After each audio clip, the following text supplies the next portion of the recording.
এটি হচ্ছে বাংলাদেশ কৃষি উন্নয়ন corporation, BADC, Bangladesh agricultural development corporation, সেটির একটি ট্রেনিং সেন্টার আছে,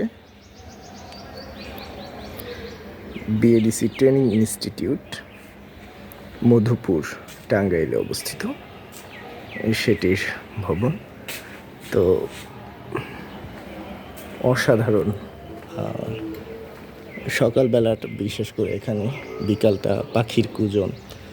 এখানে আমি একটা সেশনে আজকে কিছু প্রশিক্ষণার্থীদের উদ্দেশ্যে কথা বলবো। দেখুন কত সুন্দর, সবাই আসবেন, ভালো থাকবেন।